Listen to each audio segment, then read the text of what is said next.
hope we did them proud, and apologise we couldn't get it over the line, but yeah, super.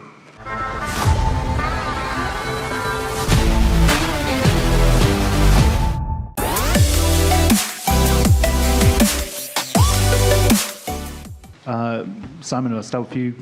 What's your message to the Fijians who are up early this morning, watching from around the world? Yeah, obviously, firstly, congratulations to England for winning the match. Just thank you to every supporter that we have here in France, worldwide, the 900,000 in Fiji that travel distances to find Wi-Fi, to find a connection to watch us, because we really feel that support since we came in together 15 weeks ago. We wanted to create something different, a connection back to our people, our supporters, and I hope we did them proud, and apologise we couldn't get it over the line, but yeah, super proud to be in Fijian tonight, super proud of the team, Weiss, the whole group, so yeah, obviously a bit emotional. But I wonder if you could also say something about Waisea's captaincy during this tournament. Mate, he's a good man. I think that's the most asked question about Weiss. He's led from right from the start of when we had the campaign. He was a natural selection as captain. Both on and off the field, he set the standards. I can't say enough of him as a player, as a man, and he's not only that, he's a good friend, and super proud of him. Is it the worst way to lose this game? Because it seems like you did your best, but in the first half you didn't do the things you want to do.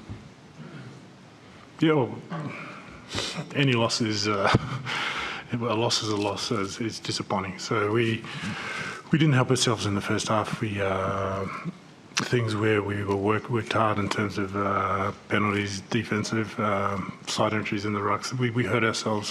Free kick at the scrum, penalty scrum. We just piggybacked and put all the pressure back on ourselves. We played much better in the second half. But it's any loss is a difficult loss. It's not the context of it is the same. After every World Cup, we always hear promises that Fiji is going to get more regular games against the major playing countries, but it never sort of bears fruit. Do you think it'll be any different this time? I mean, there's talk about joining, you've already got a team in Super Rugby joining an expanded Southern Hemisphere Six Nations. Do you think anything will change, and what would be your argument that you should be given a seat at the top table?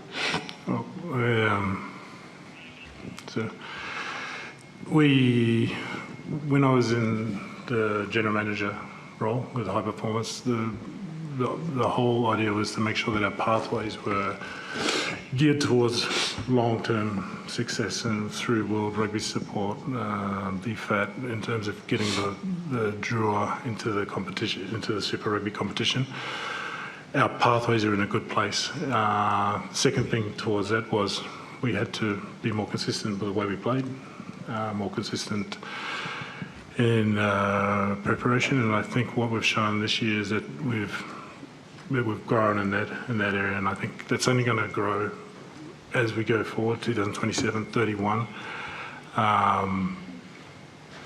We have to put ourselves in the shop window with our performance and what we've done, and if we've got that infrastructure there, if we've got success, consistent success, when the opportunity comes up, hopefully we will get a chance. But if we concentrate on the long term instead of getting the short term right, you tend to trip up on yourself. So I think we have, very proud of the last 4 years, before the 8 years, what we've built in Fiji, and I think it's there for long-term success and sustainability. So if the opportunity does come up, hopefully we put ourselves in the front of the window.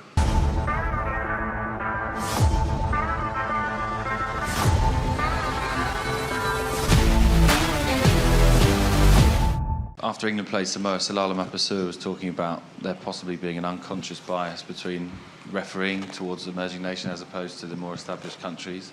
Did you feel like you got the wrong side of the refereeing today, or some decisions, were you disappointed with any of those? Or? No, well, there's obviously decisions where they go 50-50 in terms of where to tackle, but the referees, they do a brilliant job. It's the hardest position there, you're isolated, and sure, you want to, there's things that you contest, there's things that you, that maybe that you don't agree on, but first things first, we had opportunities to score, we had opportunities to win the game. And it's a growth for us winning there. So like we're a huge supporter of every facet of the game, and that includes refereeing, and they do a wonderful job. They don't go out there to pick a team that they're favourites with. Sometimes there's mistakes, sometimes the rub of the green doesn't go your way, but it is important that we support them and not isolate them, and that's what tends to happen. So very appreciative of everything they do. To both, you talked about pain and pride. When do you reckon the pain will go away and the pride of what you've done will come through? The pride's never gone away. It's there from the beginning till the day I die. I'm proud of this team. These boys are family.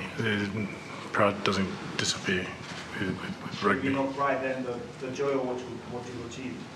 The joy is there. We've, like I said, for 15 weeks, these boys have worked hard, and we'll celebrate that. We're obviously hurting now in terms of the result, but I couldn't be proud of this group in terms of what they've put in.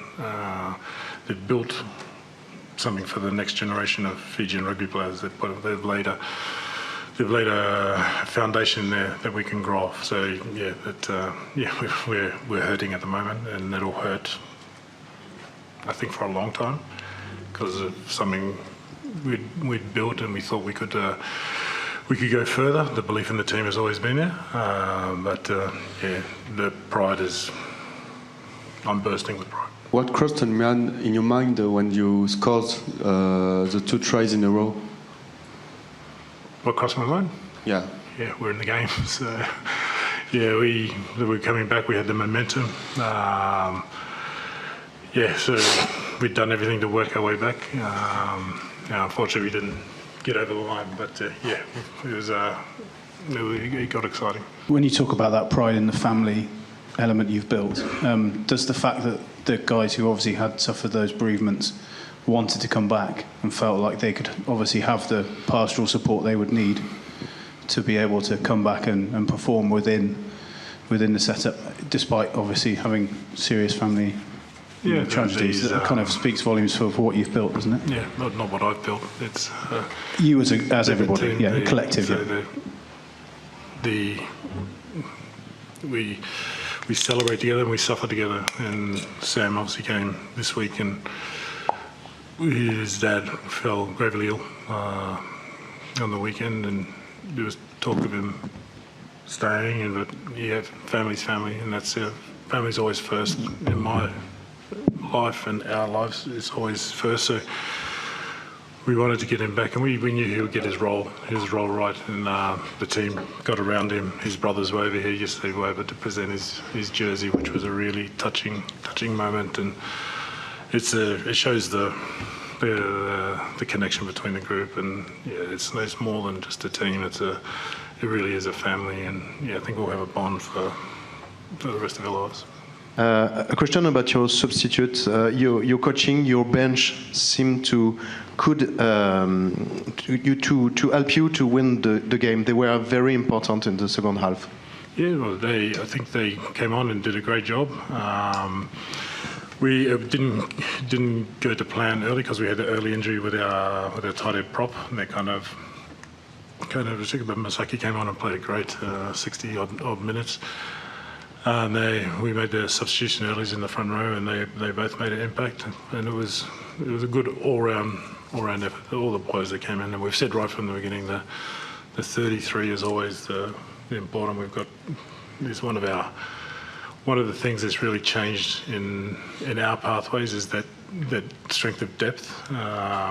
Having 33 players being able to play at the highest level, and it shows like it's going to be the real fruit for Fiji Rugby is going to be 27, 31, and moving on from there, because you've got a very young generation of guys coming through behind the Drewers there, under 20s, our Warriors, and it's a real the template there, the infrastructure's there to have long-term sustainability and success. So it's an exciting time for Fiji Rugby.